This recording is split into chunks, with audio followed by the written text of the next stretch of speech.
Tonight, the effect of more money for less service on next month's elections. We ask for consultation and participation, but at this stage it's still not like we would like it to be. Is withholding rates and taxes the answer to service delivery challenges? We prioritise what is necessary and we do essential services. And in the Northern Cape, empty promises of better service and communication. Well, good evening and welcome to tonight's edition of our special pre-election program series. My name is Tabi Sositole. And my name is Leanne Manas. A very good evening to you on this Wednesday night. The purpose of this series is to inform you about all aspects of the upcoming local government elections to enable you to cast an informed vote. Now, again, thank you very much for taking part in the program. By sending us your SMS comments, we value them. Remember to begin your SMS with the word elect, followed by the rest of your message, and these SMS will cost you R1.50 each. Right, let's kick off the show with a wrap of today's latest election news. Richard Ingram compiled this report for us. The chairperson of the Independent Electoral Commission, Brigalia Bum, today urged political parties to refrain from activities that would fuel violence ahead of next month's local government elections. She was speaking in Midrand in Gauteng, where parties signed a code of conduct for the elections. Dr. Bum said a concerted effort is necessary to ensure the success of the third local government elections. Without multi-party tolerance, democracy will slide into a theocracy. And without a respect for human rights, democracy will slide even faster into tyranny of the majority. Dr. Bam said an IEC survey revealed that more South Africans than ever intended voting in this election. The expectations on the performance this time, on those who will be elected, will be watched with greater scrutiny than South Africans have ever done before. The IEC also held a draw for the party positions on the ballot paper. The African Independent Congress from Mthatha in the Eastern Cape was drawn for the top spot. Congress. The ink was barely dry on the electoral code when the first complaint arrived. This followed an alleged attack on ANC supporters by IFP members. The IFP lamented the death of one of its members at the Diepkloof hostels in Soweto on Sunday. As I speak here, Lucky Dlamini is in the mortuary. He was petrol bombed on Sunday night, and I think it's a politically related matter. Unfortunately, we have already experienced the breach of the code in how, in certain areas, in two provinces, our billboards have been defaced, and some of our members have actually been assaulted. The situation at Vicksburg in the Eastern Free State has been described as tense after a protester died after being beaten and shot at point-blank range by police in a clash during a service delivery protest march. Shops were closed for the day and schooling was disrupted as learners joined the protest. We need to sit down and talk and work together. So we are already sending condolences to the family which is affected by this death. The Mecheleng township has been faced with a water crisis for years. The community says their taps are often dry for days on end. Ratepayers are forever at the receiving end. Be it hikes in electricity, water and rates, they are the victims. Now the question is, are they getting their money's worth from the municipalities? Economist Mike Schizler says while municipalities are increasing rates and taxes, service delivery is actually declining. How will this affect the vote in next month's elections? That's the golden question. Ayanda Shango investigated and filed this report. The National Treasury says South African consumers paid over 45% for municipal services in the last quarter of last year than in the corresponding period a year ago. The largest increase of 150% was in Limpopo, followed by 145% in Mpumalanga. The smallest increases were in KwaZulu-Natal at 31% and 21% in the Western Cape. Residents all over the country have in the past years vented their frustration over the lack of service delivery through protests, which in many cases have turned violent. In some towns, consumers have withheld their payments. In KwaZulu-Natal, the eThekwini Metro in Durban is home to just over 300,000 people. Less than half of them are ratepayers, and an estimated 71% of them contribute significantly towards the city's income. Like other metropolitan cities, eThekwini also has its fair share of problems. The problems faced by ratepayers vary from area to area. Issues relating to service delivery largely impact areas outside the city and its townships, where services are often far from adequate. Recently, the Msunduzi municipality in Pietermaritzburg announced that it was to begin charging residents who use the prepaid electricity system for refuse removal. No, this is not the type of service that we want. People are so desperate that they've set up illegal electricity connection. It's so dangerous, and many people have died as a result. All we want is proper houses, nice houses, and electricity and roads, because where we live now is not a good place for any human being. Affluent suburbs such as Durban North and Hillcrest also have their fair share of issues. Residents here say they are relatively happy with the basic services, but have misgivings about the accountability of the municipalities. They also accuse local government officials of not involving communities in decision-making processes. We ask for consultation and participation, but at this stage it's still not like we would like it to be. They did promise us, for example, with the budget, that we would be invited as ratepayers to pre-budget meeting before the budget was set, so we could have some say. But to this date, nothing happened. Increasing business and housing developments are leaving less space for parks and recreational space. To find open spaces, residents have to suffer expensive travelling costs. There's no parks.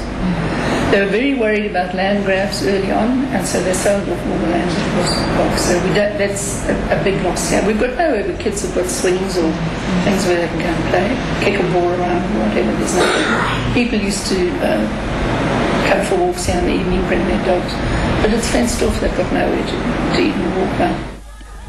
A common concern across all communities is matters regarding the aged. While the municipality says it caters for pensioners, child-headed households and the disabled, residents disagree. I do feel that pensioners need to have a rebate because they have been paying rates, working for their, for their basic life, and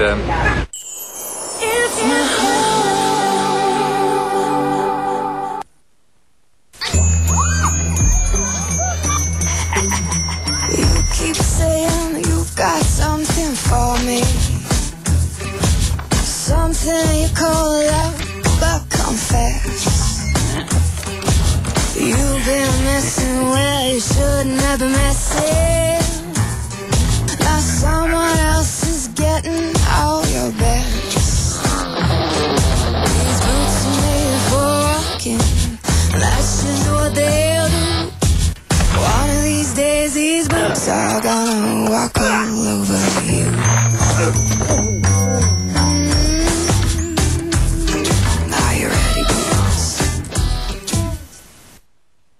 Now there's a way to keep all this fragrance in my family's clothes for up to 2 months. Stay Soft, the only fabric softener now with revolutionary fragrance microcapsules that remain on fabrics and are released with a simple touch, so that they continue to smell great for up to 2 months. Now with revolutionary fragrance microcapsules that last up to 2 months. Stay soft, soft as a mother's love. We're adding a little magic to Mother's Day. You could win your dream home and an Audi Q5 worth 1.2 million. Buy any Stay Soft pack, SMS Stay Soft and your unique number to 33477 and you could be very spoiled this Mother's Day. Stay soft, soft as a mother's love. It's time to praise, it's time to worship with a special tribute show to Avante. Catch Avante live on stage along with Babo and Squealy, as well as Rebecca Malope, who will be singing with Avante and Babo and Squealy. A duo who themselves look up to Avante and are here to tell us more about how they were inspired by these mighty men of gospel. It's Gospel Time this Sunday evening at 8 only on SABC2.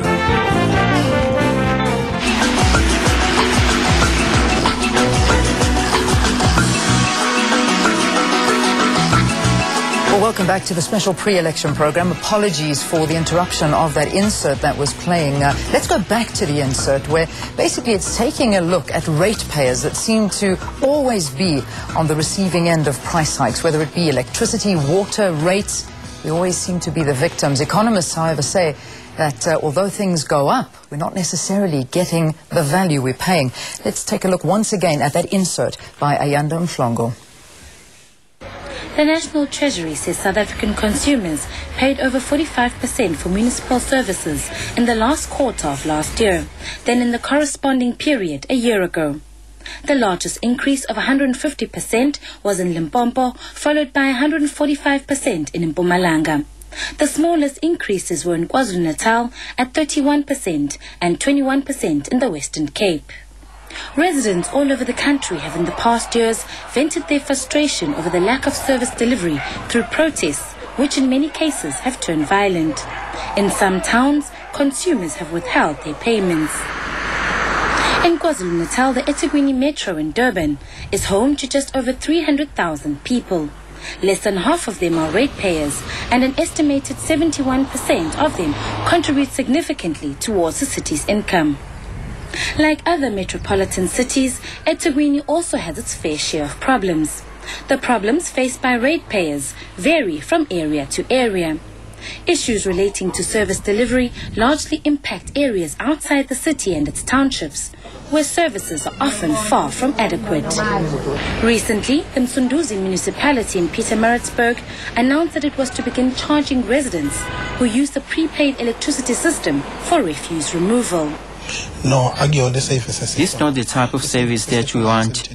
People are so desperate that they've set up illegal electricity connection. It's so dangerous, and many people have died as a result. All we want is proper houses, nice houses, and electricity and roads, because where we live now is not a good place for any human being. Affluent suburbs such as Durban North and Hillcrest also have their fair share of issues. Residents here say they are relatively happy with the basic services, but have misgivings about the accountability of the municipalities. They also accuse local government officials of not involving communities in decision-making processes. We asked for consultation and participation, but at this stage it's still not like we would like it to be. They did promise us, for example, with the budget, that we would be invited as ratepayers to pre-budget meeting before the budget was set, so we could have some say. But to this date, nothing happened. Increasing business and housing developments are leaving less space for parks and recreational space. To find open spaces, residents have to suffer expensive travelling costs. There's no parks. They were very worried about land grabs early on, and so they sold off all the land that was parks. So that's a big loss here. We've got nowhere where kids have got swings or things where they can go and play, kick a ball around or whatever. There's nothing. People used to come for walks here in the evening, bring their dogs. But it's fenced off, they've got nowhere to even walk around. A common concern across all communities is matters regarding the aged. While the municipality says it caters for pensioners, child-headed households and the disabled, residents disagree. I do feel that pensioners need to have a rebate because they have been paying rates working for their, for their basic life, and I think they do deserve some sort of rebate as pensioners. But of greater concern to ratepayers is the financial state of some of the municipalities in KwaZulu-Natal and elsewhere, and who is to carry the burden of the financial crisis. The National Treasury says last year the total municipal debtor arrears rose 10% to over 62 billion rand. The total income of ratepayers in the quarter to the end of December was almost 48 billion rand. It remains to be seen who will bail out these struggling municipalities, government or the ratepayers, and will this sway the way ratepayers vote? Ayanda Mhlongo, SABC News, Durban. Right, now you're watching a live special pre-election program on SABC2. Welcome if you've just tuned in. Now, are South Africans generally happy with their town councils? Let's hear what they have to say. Ek's baie gelukkig met die diens wat ons heidaglik by die stadsraad kry. Dit gaan goed en ons kan nie kla nie. Hoekom? Yeah, well, soos ek sê, ons het relatief min probleme. No, are satisfied ka di service tsa mo masipala ka baka la hore ona le tsheding ba no di eda di atura le mana di eda o tsore ke tsa eng. No, I'm not satisfied. You know what? Why? Just now, I just came from the municipality. Ne? They said they are closed. 5 to 3. I was there on the door, but they did not help me. Mutagasi na mate zuko turela bathu rone hi bathu basala bashinga azito bafara zwa kudagara lisikona dzea zwasho ba queen rali ba municipal banga fungudza mate na mutagasi utela bathu na vone bakone usikelele zimene zwithu. I don't have problem about everything, right? Sometimes it's down, sometimes it's up. Let's carry on about like this. Phela matsatsing a le gone bo ile godimo so ne re khopela hore at least ba ka no fokotsa metsi le motlhagase le di rates, then maybe go ka ba easier for na because dilo di atura. Now, the inability of many of the country's municipalities to provide efficient and effective services to its residents has led to an eruption of violent protests around the country, the latest being in Vicksburg in the Free State. That happened earlier today. Now, in many local authorities, ratepayers associations have either threatened to or withheld their municipal services payments in protest of the poor service delivery.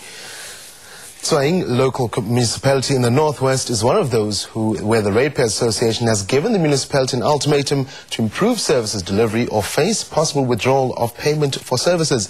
Interventions such as placing failing municipalities under administrations as part of the turnaround strategy countrywide has in most instances not succeeded. Selo Tatai reports. The predominantly rural local municipality of Tswaing is made up of 3 towns, De La Reyville, Ottosdal and Sunnysoft.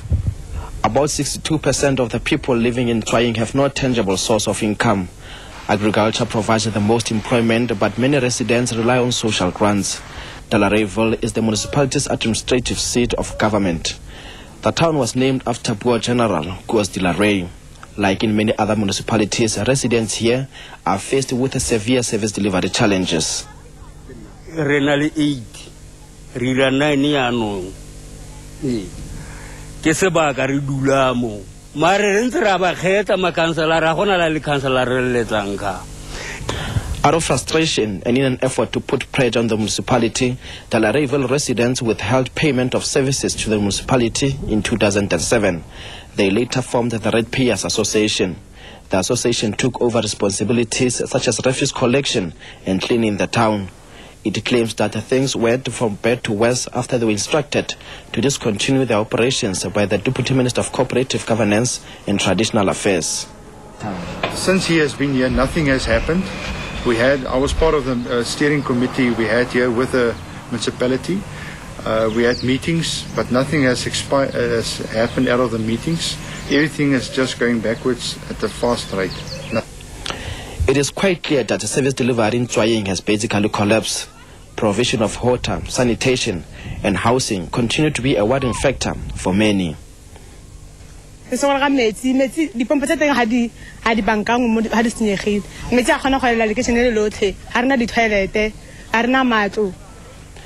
Sunnysoft, the Ratepayers Association is still withholding payments of municipal services. It says this will continue until it sees improvements in service delivery. The association takes credit for cleaning up the town and providing critical services to local residents.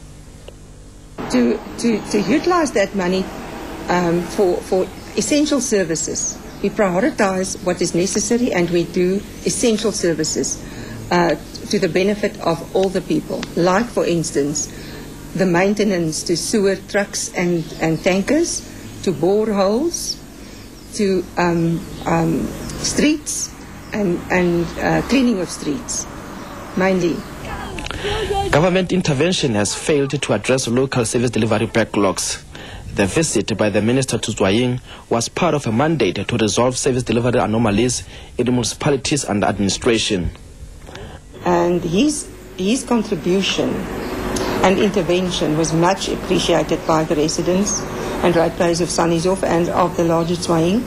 And we had such high hopes that eventually something good will come out of this. At this stage, I don't know. I am not very positive about the outcome. The administrator, who has been tasked with implementing the turnaround strategy in Zwaying, concedes that it will take time to reverse the imbalances that were created by his predecessors. He attributes this to a lack of infrastructure development.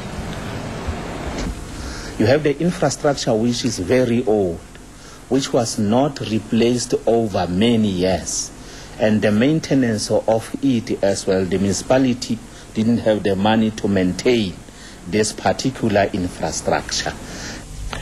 It is not clear what impact withholding payments by ratepayers associations will have on the elections. But for now, it's a wait-and-see situation as residents wait to find out if the new administration will be able to address their socio-economic needs. Selwa Tataim, SABC News, Zwaying, Northwest. Let's stay in the Northwest Province now, and it's facing mounting unemployment, poor service delivery, infrastructure backlogs, and little or no investment in its rural areas. Northwest University political analyst Andre Durvenacher says a comprehensive development plan is needed if the province is to overcome its service delivery challenges. Let's hear once again from Selo Tatai. The Northwest is popularly called the Platinum Province because of its huge platinum reserves. Almost a quarter of the provincial economy is derived from mining activities, predominantly in the Rustenburg area. The Bojanala district has 94% of the country's platinum reserves. The Royal Bafokeng Nation has been able to make significant strides in developing its area with their share of the profits from the mines. However, many other parts of the province remain rural and predominantly poor due to a lack of services. The province is divided into 4 district municipalities: the Bojanala, Agamudiri Molema, Dr. Ruth Mompati, and Dr. Kenneth Kaunda district municipalities. The ANC is the governing party in all 4, with the DA, COPE, and UCDP as opposition parties. Poor service delivery remains a thorny issue in virtually all communities. Challenges such as the provision of clean drinking water, decent houses, and road infrastructure are some of the issues that will dominate this year's local government elections. Infighting within ANC in the Northwest is also a problem. There were patterns of political instability in the province. We know about the divisions within the province, and this has a negative impact and effect on service delivery in general. For this reason, the ANC introduced the provincial task team to address matters of poor governance. Our mandate was basically characterized by 2 major areas. One was to stabilize the organization, rebuild and unify the ANC in the province, and ensure stability at the governance level. That governance is not paralyzed by inter-party political differences. In 2009, 10 municipalities, including the Ngakamudiri Molema district municipality and local municipalities such as Mafikeng, Madibeng at Brets, and Naledi at Freiburg, were placed under administration. Subsequent to that, all 24 municipalities in the province were investigated for corruption, tender irregularities, and fraud. What is a mystery is that Northern Cape is more developed than the Northwest. It means money disappears somewhere. That's a question that must be able to answer. Where does the money go in the Northwest? Despite these interventions, challenges for service delivery grew. Between 2004 and last year, there were more than 50 protests, the second highest in the country after Gauteng. This was blamed on a lack of strong leadership by the former Premier, Maureen Modiselle. Modiselle was replaced by Thandi Modise, who is seen as a strong character, who is able to stabilize the province, especially its municipalities. But lack of capacity in municipalities continues to undermine development and service delivery. I think that the government must try to capacitate local government to get politics and political conflict out of the local government framework. We have seen in the past, and that is not unique to the Northwest Province, that where there are political differences, where there are conflict and strife, service delivery is not going up, it's in fact going down. It is yet to be seen how the interventions by both government and ANC will yield results in a province infested with corruption, maladministration, and poor service delivery. But for communities such as in the Ngaka-Modiri-Molema district municipality, the need, particularly for clean drinking water, is becoming a matter of survival. Their situation is so desperate that residents share their only water resource, a nearby stream, with animals. Sello Tatai, SABC News, Mafikeng. Anyway, coming up after the break, residents of the Karoo towns of Da'a, Bridgetown and Hanover air their frustrations over the council's empty promises. Stay tuned.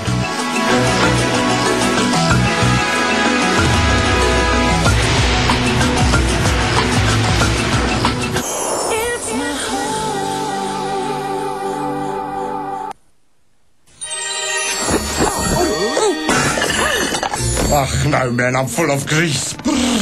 This water's cold. This is not lekker. Chill, dude. Endless days of scrubbing are like over. The ladies brought new Sunlight Turbo. Ach, what do you know, Boot? This new formulation with real lemon juice will cut through your grease fast, even in cold water. Cool, brew. Here's to faster degreasing. Faster degreasing at any temperature with Sunlight Turbo.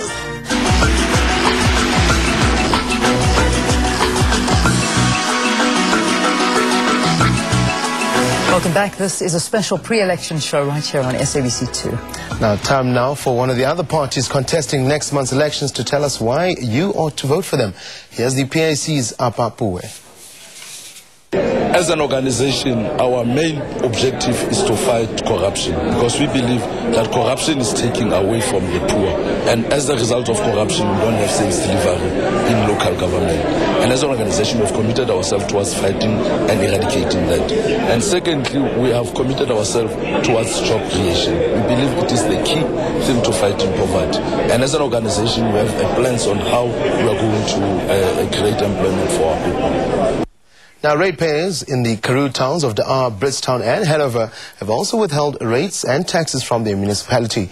Like their counterparts in Swaying, they've relied on the section in the Municipal Act which allowed them to withhold the money and not even have their services suspended, pending talks and better service delivery from their council, the Mthanjeni municipality. Ulrich Hendricks filed this report. Ratepayers are rebelling, not on the streets burning tires. Instead, they're hitting the municipalities where it hurt most, in their pockets. About a year ago, ratepayers in the Mthanjeni municipality in the Northern Cape declared a dispute with the municipality and started paying their money for services into a trust account. The municipality, responsible for the R, Bridgetown and Hanover, immediately sprang into action and said it was merely a communication breakdown between it and the community it served. Ons het ook bijvoorbeeld verschillende communicaties We have, for example, opened various communication channels between the municipality and the Ratepayers Association, as well as other organizations, to prevent misunderstandings. The Ratepayers Association says the boycott was suspended when the municipality promised better service delivery and communication. The money kept in trust was paid back to the municipality. But the association says the promise of better service and communication never materialized.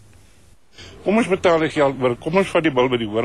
us transfer the money. Let's take the bull by the horns and address the problem. But until now, I can show you letters we have written to which they must reply. They say they're studying our letters, but we've had no answers. Ratepayers say the long-standing problems affecting them are not being addressed. Our roads are really bad. I think the municipality can do something about it urgently. There's huge unemployment, especially me. My CV has been there for 10 years. They came and held another meeting for us old people. Everyone was there. The elderly complained about the toilets, and the toilets are still standing here. Residents say they will show their frustration at the ballot box, hoping new brooms in the council will stand by their election promises and see to an improvement in service delivery. Ulrich Hendricks, SABC News, Da'a. Time flies. That's the show. Yeah, that's it. That's the end of tonight's special pre-election show. Tomorrow night, we'll be taking a look at government's efforts to intervene in troubled municipalities where service delivery has actually collapsed. Anyway, good night. Hope you join us again tomorrow, and do SMS us your views and views right here on our pre-election show. We look forward to tomorrow night. Take care, everyone. Have a good evening. Bye-bye.